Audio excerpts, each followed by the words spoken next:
So next we have a presentation from Tom Rees at Barnardo's. Barnardo's, as I'm sure most of you will know, but maybe not all, is one of the UK's leading children's charities.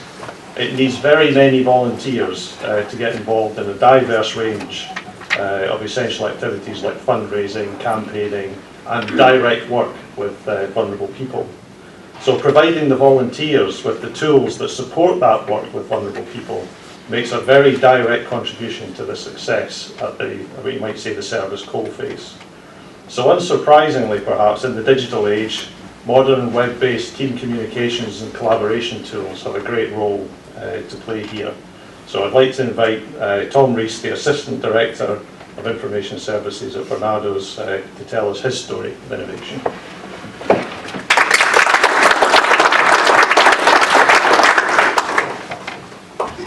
I've been warned about time, so I'm going to keep looking at my stopwatch the whole way through just to warn you. Within Barnardo's, we spend a lot of time working with volunteers. So I'm going to take you through a piece of work we've done where, through an innovative use of technology, we've managed to help improve service delivery for the volunteers who work directly with our service users. Most of you probably have heard of Barnardo's. If I tell people I work for them, I rarely get who are they, I've never heard of them. What often surprises people though is actually the size of Barnardo's. We've been around for a long time, over 145 years. We run about 900 projects and services across the whole of the UK. So most of the places you work with probably got something really near to you. We worked with about 200,000 children and young people last year. We have about 500 high street shops, 8,000 staff and the region of 15,000 volunteers. Volunteers, as Andy mentioned, cover a lot of different parts of Barnardo's. They help with our campaigning, our media activity, help with everything really. But the area I'm focused on today is around the work they do directly with the services who support the vulnerable children and people. I'm going to refer to vulnerable children and people as service users, partly because it's easy to say it, but also internally that's how we talk about them as well. So of the 15,000 volunteers in the region of probably 3,000 changing daily, but they're somewhere probably work directly with the services. The types of services Barnardo's delivers includes things up on the screen there. That's 5. We've probably got a list internally on our MI system of about 300, but it'll just give you a sense of the type of stuff we do. As you can see, there's a real range of services there. There's obviously lots of different support we provide within those services, but you could probably categorise it in kind of 2 key areas. One is individual support, so where we will directly work with service users, but also same thing within a group activity as well. So a volunteer can also do that for us. It's not that they have to stand back and just be there to kind of help a member of staff do it. Volunteers can be trained up and can go and provide that support as well. The one thing we have to do in Barnardo's, whenever we work with these vulnerable people, is we have to keep a record of the interaction we're having with them. And probably most of you know this anyway, but it's about ensuring we are providing the right care, we safeguard the people we're working with, but also it's about proving we're doing what we should be doing, what we said we would do. So whenever we do that, we have to ensure that we're doing it in a safe and sensitive manner. If you've got people working with people who are sexually exploited, for example, you can imagine the types of conversation data being collected is very, very sensitive. So what this piece of work is around is how we can help volunteers to do that, given there are slight differences between the volunteers and staff within Barnardo's. I keep having an urge to walk around, there is a microphone here, so if I keep doing that, I apologise. So we haven't suddenly got 15,000 volunteers. We've been working with them for a number, for a very long time, probably since we started 145 years ago. So we've had to provide some processes to kind of help them work with service users. But the issue is that they've all been staff processes that we've kind of shoehorned into volunteers. And I'm sure we all do it, that a new group of people, or we're doing something, we say, they can probably use that system as well in the same kind of way. So the 4 areas that kind of we currently can support volunteers and staff with engagement with service users around full access is one. It's kind of as it says in the tin, it's providing volunteers with exactly the same access to systems as we would provide staff. It's got risks and challenges. We have to give volunteers an awful lot of access to data to do it. There's a lot of training. As you can imagine, volunteers appear one week and then disappear the next week. So we're continually setting up logins and removing them. And there's the cost implication. We're committed to volunteers. We're not trying to be thrifty with them, but ultimately we're giving them a very heavy solution by doing that. The other thing we do provide is an extract solution. So we can set up access to Barnardo's systems on volunteers' own devices. That has risks and challenges. And it's the same issues as for full access. We've still got to give them training, support, you know, and that churn as well has to be managed in terms of change. People still like to use pen and paper, which surprises me. I'm not sure there's many in this room, given everybody's got their iPads out and they're tapping away. And so volunteers can still go around, handwrite all their notes and store them in the back of their car, which is obviously nice and safe, and then drive into a service at some point and hand them over, and somebody sits there for hours typing them up or scanning this information in. Obviously, if you've got a nice shiny iPad as a volunteer and you're told here's a pen and paper, you're going to be quite frustrated and think, who are these people, Barnardo's, what, you know, can they use technology that isn't archaic? Encrypted email is not a solution. It's just a case that they can send encrypted email into the service. That's got its risks, given that people can still do stuff locally and then upload it onto the central encrypted email solution. So you can see there are a number of challenges with using these processes to support our volunteers. So we've been using that for quite a few years, and we thought last year we kind of need to do something about this. We can't continue as we are.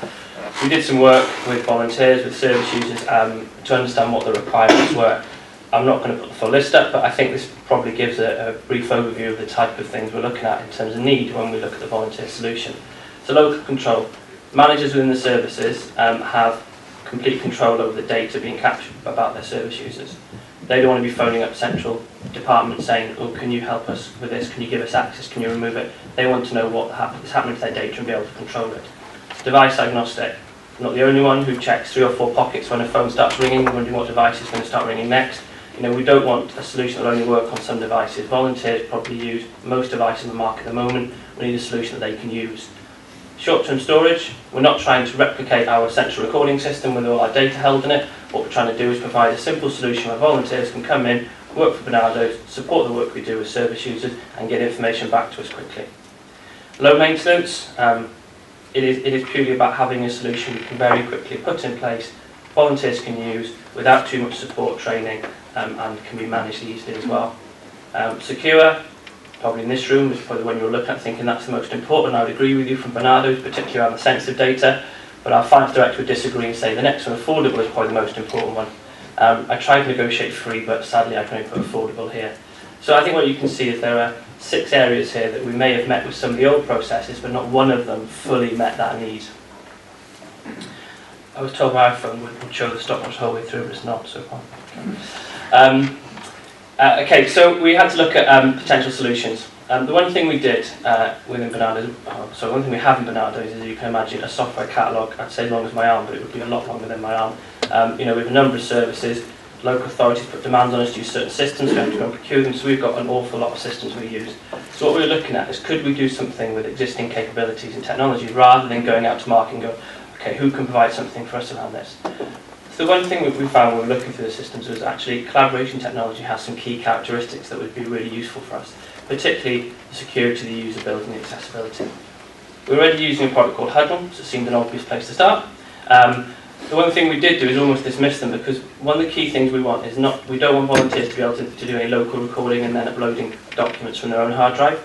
So we wanted a kind of in-browser kind of ability to input data rather than do stuff locally. Huddle didn't have it, but we did have a chat with them, and lo and behold, they were producing something and we could be on the pilot, so it was useful we had the conversation. So what we're doing with collaboration technology is something that isn't out of the box, it's something a little bit innovative, something a little bit different. So we had to do a lot of work around our internal processes and guides and how we support our volunteers. So what is the new process?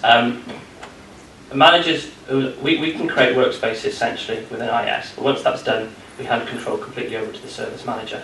So we in effect step away from it, and the people who should control the data and look after it is doing that piece of work. Managers can invite volunteers in to the workspace. This is done via an email. All the volunteers got to do is provide an email address. We'll email them an invite, and they can click on a link and it'll take them straight through into Huddle, into the recording area. They can set up an account straightforward, and then once they start using the system, they can then go and record any notes about the work they're doing with service users. The ability to then notify members of staff is available in Huddle, so you can finish off your recording. You can just put a little note at the bottom, press a button, and as member of staff will get an email saying this recording's been completed, you can now go and do anything you want with it. So the staff member can go in, access that bit of recording, check it, transfer it across to our central systems, and then go and delete it. So what's some benefits? It's accessible. As I said earlier, we want people to be able to access from any device. Huddle is a cloud-based technology. I won't say all devices, because it's probably a bit stretched, but most internet-enabled devices can access Huddle. Scalable, I don't mean just in terms of numbers, but in terms of capabilities in the product. So we're using it for a kind of quite a niche thing, but within Huddle it's got all the normal stuff we expect from a collaboration tool. You know, it's got your notice boards, your chat rooms, and your calendars, and your resource planning. So potentially we could look to do more work with volunteers in terms of outward communication rather than just them sending stuff through. Needs to be usable. It is straightforward. It's not difficult to use. It's web-based, and again secure.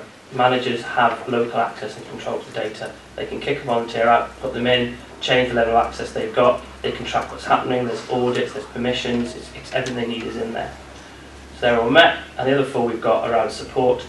We don't have to support another system. We already do stuff with Huddle. It's cloud-based. We don't have to add another bit of software to our list of things we use. Also, there's a thing around quality.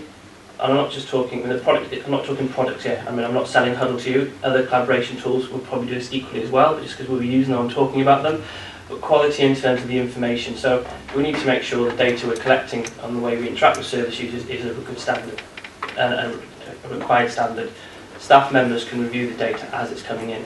This isn't about having to trawl through a file to check what information you put on it. It's doing it at the point of input rather than ongoing.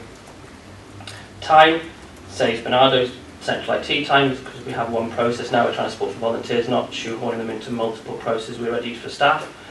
And it also saves volunteer time. I live in a rural area. I know it takes me 6 hours to get to Tesco's, so volunteers spend half their life driving around nowhere near a service. They can now access IT from home if they need to, and they can then send information into us safely and securely. And again, it's about ownership. It's about putting the ownership back with the managers who should be looking after the data and ensuring it's being used in a safe way.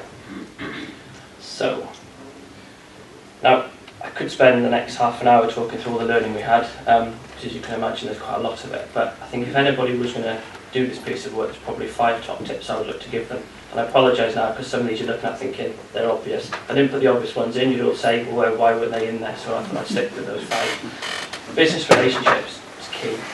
I mean, I manage a team of relationship managers, so it's kind of my pet thing. But ultimately, if we don't understand what a business is, how on earth can we support them? You know, it's about close ties, and it's also about identifying need before the business starts shouting about it, and you kind of have to react very, very quickly. Local ownership. When you say to managers, you will own the data, you will look after it, you can have control over it as well, throw their hands up and say, great. And then you say, but you have to do something with that. You have to manage it, you have to look after it, you have to invite people in. They kind of step back and go, do I really want to do this? So it's about, I guess, warning people, telling the benefits, but being realistic in terms of what the expectations are on them as well. Supply roadmaps. The example I talked about with Huddle, where they were doing something that we didn't know about. Had we been a bit on the ball and know what their roadmaps were, we might have already known that, and we might not have almost dismissed them. So understand where your, what your suppliers are doing with their products. Don't just assume, wait for them to tell you. Go and ask the question. It might be that there's something you want to do today, something a little bit innovative and different, but you can't do with the product you've got. But if you wait a couple of months knowing something's coming, you can then make a decision and use that product for something better, rather than continue buying another system, another system, another system. Now, what I'm talking about today isn't big innovation. There was a lot of conversation earlier about what is innovation. For me, if somebody says innovation, it used to be this big scary thing that I would shy away from, saying, well, I can't innovate, it's doing something massive and big. Innovation is ultimately about, I think, doing small things that make a big difference. That's equally innovation. So when you work for a charity, and I'm sure in another organisation as well, money's tight, so you're looking to do things that get as much as you can out of existing systems. So innovation is probably more important than these big product vendors who are trying to improve their mobile devices and things, and we get more out of it. Okay, so I think what we're not trying to do is create the new Large Hadron Collider. I don't think I've got anywhere near the capability to do that, or the money, sadly. But what we're talking about is getting existing products and doing something different with them. So if I said to you, Baby Grow and dusters, what would you think? I'd think clean floors. So just thinking differently, a bit out of the box. Okay? If I said to you, a pair of trousers and a big bit of cloth, what would you think? Yeah, picnic table. How many times you walk around the street, nice sunny day, coffee, sandwich? I'd love a picnic now. You can sit down and go for your life. So I'd like to leave you with a little bit of kind of quote about the work we've done, which I think kind of summarises it. So thanks for your time, and I think I've stuck to time. Thank you very much.